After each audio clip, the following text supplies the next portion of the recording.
नमस्कार, प्रभा साक्षी पॉडकास्ट में आप सभी का स्वागत है। आज के इस पॉडकास्ट में बात करेंगे कि 8वां वेतन आयोग कब से लागू होगा, कितनी बढ़ेगी सैलरी, पेंशन पर क्या होगा असर, 5 लाइनों में समझें। तो आइए सुनते हैं आज के इस पॉडकास्ट को। लेकिन उससे पहले अगर आपने हमारे चैनल को सब्सक्राइब नहीं किया है तो जरूर कर लें, ताकि आप रोज ऐसे ही इंटरेस्टिंग और जानकारीपूर्ण पॉडकास्ट सुन सके। 2025 का साल शुरू हो चुका है। देश की राजधानी दिल्ली में चुनाव भी होने हैं, बजट भी आने वाला है। मतलब साल की शुरुआत में ही राजनीति से लेकर आर्थिक गतिविधियां अपने उफान पर रहने वाली हैं। लेकिन तमाम कवायदों के बीच देश के सरकारी कर्मचारियों के लिए 16 जनवरी की तारीख इस साल का सबसे पसंदीदा दिन बन गया है। हो भी क्यों ना, मोदी कैबिनेट ने 8वें वेतन आयोग के गठन को मंजूरी जो दे दी है। सूचना और प्रसारण मंत्री अश्विनी वैष्णव ने 16 जनवरी को जानकारी देते हुए कहा कि जल्द ही कमीशन के चेयरमैन और 2 मेंबर्स की नियुक्ति भी कर दी जाएगी, जिससे 7वें वेतन आयोग का कार्यकाल खत्म होने से पहले नए वेतन आयोग की सिफारिशें मिल जाएंगी।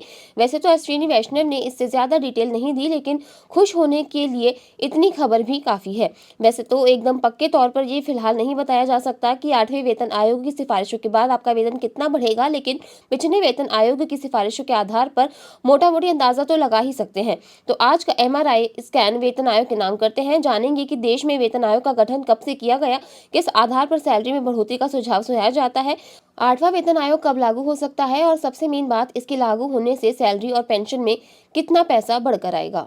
छठे वेतन आयोग में क्या हुआ। छठे वेतन आयोग को जनवरी 2006 में लागू किया गया था। इसमें मामूली बदलाव पेश किए गए थे, लेकिन फिर भी वेतन और पेंशन में सुधार हुआ। छठे वेतन आयोग के तहत फिटमेंट फैक्टर 1.68 था। इसलिए 5वें वेतन आयोग में न्यूनतम मूल वेतन 2,750 रुपए से बढ़कर 7,000 रुपए कर दिया गया था।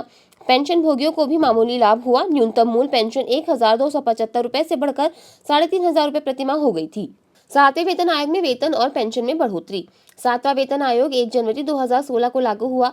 इसने केंद्र सरकार के कर्मचारियों के लिए कई बड़े बदलाव पेश किए। सबसे महत्वपूर्ण पहलुओं में से एक फिटमेंट फैक्टर था, जिसे 2.57 पर सेट किया गया था। इसका मतलब ये था कि मूल वेतन को 2.57 से गुणा किया जाएगा, जिससे केंद्र सरकार के कर्मचारियों के बीच सभी स्तरों पर वेतन में वृद्धि होगी।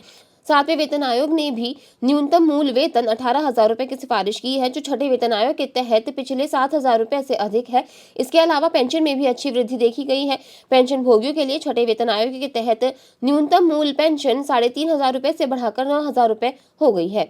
कब से लागू होंगी सिफारिशें। जस्टिस AK माथुर की अध्यक्षता वाले 7वें वेतन आयोग की सिफारिशें 1 जनवरी 2016 को लागू की गई थी। उस वेतन आयोग का 10 वर्षों का कार्यकाल 31 दिसंबर 2025 को पूरा हो जाएगा। वैष्णव के मुताबिक इससे पहले ही नया वेतन आयोग बनाने की सिफारिशें जल्दी मिलने और उन पर विचार करने के लिए पर्याप्त समय मिल जाएगा। केंद्र की मंजूरी के बाद 8वें वेतन आयोग की सिफारिशें 1 जनवरी 2026 से लागू हो सकती हैं। किन बातों पर होगा विचार। आयोग वेतन पेंशन में संशोधन का सुझाव देते समय उचित फिटमेंट फैक्टर तय करेगा। इसमें महंगाई, लेबर मार्केट की स्थिति और सरकारी खजाने के हाल का ध्यान रखा जाएगा। आयोग राज्य सरकारों और सार्वजनिक उपक्रमों से भी विचार विमर्श करेगा, क्योंकि केंद्रीय कर्मचारियों के वेतन भत्ते में किसी भी बढ़ोतरी के वादे पर इन पर भी सैलरी बढ़ाने का दबाव बनता है, और आमतौर पर राज्य इसी तर्ज पर बढ़ोतरी करते हैं। आयोग पे स्केल और दूसरी चीजों में बदलाव का सुझाव भी दे सकता है। 7वें वेतन आयोग ने ग्रेड पे सिस्टम की जगह नया पैमाना पेश किया था। जस्टिस VN श्रीकृष्णा की अध्यक्षता वाले छठे वेतन आयोग ने पे बैंड और ग्रेड पे की व्यवस्था का सुझाव दिया था। उसकी सिफारिशों के आधार पर मिनिमम सैलरी 7,000 रुपए महीने और अधिकतम मंथली सैलरी 80,000 रुपए महीने तय हुई थी। केंद्रीय कर्मचारियों का महंगाई भत्ता उनके बेसिक सैलरी के 50% से ज्यादा हो चुका है। कितना बढ़ सकता है वेतन। यह आयोग के सामने रखे जाने वाले प्रतिवेदनों और विचार विमर्श के बाद होने वाले निर्णय पर निर्भर करता है। अभी वित्त मंत्री निर्मला सीतारमण के साथ आम बजट से पहले हुई मीटिंग में मजदूर संघों ने 8वां वेतन आयोग बनाने की मांग दोहराई थी। 7वें वेतन आयोग के सामने कर्मचारी संघों ने फिटमेंट फैक्टर 3.68 करने की मांग की थी। हालांकि 2.57 की मंजूरी मिली थी।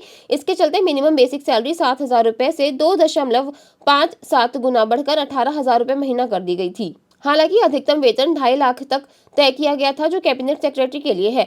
मिनिमम पेंशन 3,500 रुपए से बढ़ाकर 9,000 रुपए महीना हो गई थी। अधिकतम पेंशन 1.25 लाख रुपए तय की गई थी। आज के लिए इतना ही। अगले पॉडकास्ट में किसी और मुद्दे पर देंगे आपको विस्तृत जानकारी। तब तक के लिए जुड़े रहें प्रभा साक्षी के साथ।